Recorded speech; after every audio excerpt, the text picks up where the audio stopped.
عدل و انصاف فقط حشر پر موقوف نہیں، زندگی خود بھی اپنے گناہوں کی سزا دیتی ہے۔ قیامت کے دن جزا اور سزا کا معاملہ تو اپنی جگہ برقرار ہے۔ دنیا کے اندر بھی انسان کو نیک اعمال کی جزا ملتی ہے اور گناہوں کی سزا مل کے رہتی ہے۔ ہاں، توبہ کر لے، معافی مانگ لے، رجوع کر لے تو وہ بچ جاتا ہے۔ عمل سے زندگی بنتی ہے، جنت بھی جہنم بھی۔ عمل سے زندگی بنتی ہے، جنت بھی جہنم بھی۔ یہ خاکی اپنی فطرت میں نہ نوری ہے نہ ناری ہے۔ عمل کے اوپر معاملہ ہے۔ انسان نیکی اور تقوی کی زندگی گزارے، ایک پرسکون اور محبت والی کیفیت والی زندگی گزارتا ہے۔ لیکن یہی انسان اگر اللہ کی نافرمانی والی زندگی گزارے تو قدم قدم پر پریشانیاں اور الجھنیں اور تکلیفیں اس کے ساتھ ہوتی ہیں۔ آگ ہو اور گرم نہ لگے، یہ نہیں ہو سکتا، آگ گرم ہی لگے گی۔ برف ہو اور ٹھنڈی نہ لگے، یہ بھی نہیں ہو سکتا۔ بالکل اسی طرح انسان اللہ رب العزت کی نافرمانی کرے اور اس کو پریشانیاں نہ آئیں، یہ بھی ممکن نہیں۔ جب انسان اللہ کی نافرمانی کرتا ہے تو پریشانیاں اس کو چمٹ جاتی ہیں۔ سمجھنے کے لیے مثال دی جاتی ہے کہ انسان کے سر کے اوپر ایسا ہے جیسے پریشانیوں کی پوٹلی رکھی ہوئی ہے۔ اگر یہ صاف ستھری زندگی گزارتا رہتا ہے تو وہ اس پوٹلی میں کوئی باہر نہیں آتی چیز۔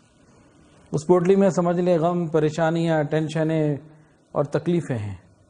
لیکن جیسے ہی انسان گناہ کرتا ہے اس پوٹلی سے پریشانیاں آ کر اس کو چمٹنے لگتی ہیں۔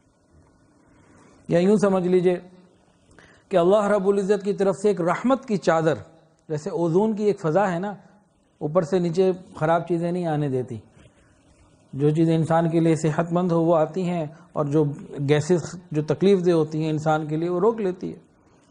تو اب جہازوں کے آنے جانے سے اوزون کی سطح متاثر ہو رہی ہے، سوراخ ہو رہے ہیں، تو ایسی ریز اور ایسی سورج کی شعاعیں جو انسانی جسم کے لیے نقصان دہ نیچے آنی شروع ہو چکی ہیں۔ آپ سمجھ لیں کہ ایک رحمت کی اوزون ہے، رحمت الہی کی ایک چادر ہے انسان کے اوپر جو بالکل تنی ہوتی ہے۔ اوپر سے بلائیں، پریشانیاں، غم اور چیزیں جب نیچے اترتی ہیں نا اس قسم کی، تو وہ چادر اس کو محفوظ رکھتی ہے، یہ محفوظ زندگی گزار رہا ہوتا ہے۔ لیکن جب یہ گناہ کرتا ہے، ہر گناہ اس چادر میں ایک سوراخ کر دیتا ہے۔ یہ گناہ پہ گناہ کرتا رہے، اس چادر پر سوراخ ہوتے رہیں گے۔ نتیجہ کیا ہوگا؟ ان سوراخوں سے پریشانیاں، غم اور برے حالات اس کو آ کے چمٹ جائیں گے۔ پوری کوشش کرے گا کہ آج تو میں نے سارے کام کرنے اچھے جس سے مجھے عزت ملے، وہیں سے ذلت ملتی ہے۔ یہ گناہوں کی سزا ہے۔ دیکھیں، دنیا میں بعض لوگ ایسے ہیں جو چاہتے ہیں کرتے ہیں، جو چاہتے ہیں کھاتے ہیں، جہاں چاہتے ہیں جاتے ہیں، جو مرضی اپنی نفس کی خواہش پوری کرتے ہیں، کوئی روکنے والا نہیں، کوئی پوچھنے والا نہیں، کوئی ٹوکنے والا نہیں، نہ وہ کسی کی مانتے، اپنی من مرضی کی زندگی گزارتے ہیں۔ تو عقل کیا کہتی ہے؟ عقل یہ کہتی ہے کہ دیکھو، اس کو تو دنیا کا خوش نصیب ترین بندہ ہونا چاہیے،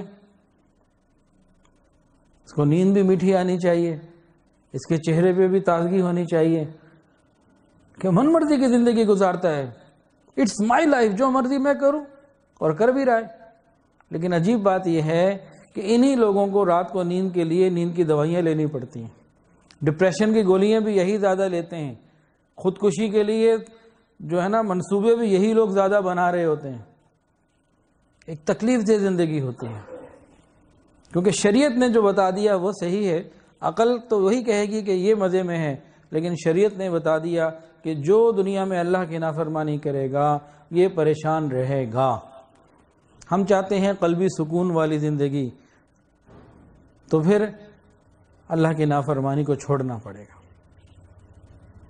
کچھ دن پہلے ایک بیان میں زنا کے جو قیامت کے دن برے اثرات ہوں گے، قیامت کے دن اور جہنم میں، اس کے بارے میں کچھ تفصیلات بتائی تھیں۔ تو ایک تقاضا ہوا کہ جی دنیا میں بھی کوئی اس کے نقصانات ہوں تو وہ بھی بتائے جائیں۔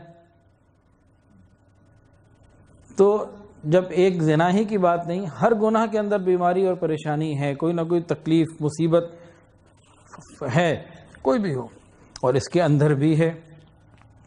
جب انسان گناہوں کی زندگی گزار رہا ہوتا ہے، پریشان حال ہو کے جب اللہ سے کہتا ہے، جب کہا میں نے یا اللہ تو میرا حال دیکھ، حکم آیا میرے بندے اپنا نامہ اعمال دیکھ، نامہ اعمال کو دیکھ لو، مسئلے حل ہو جائیں گے۔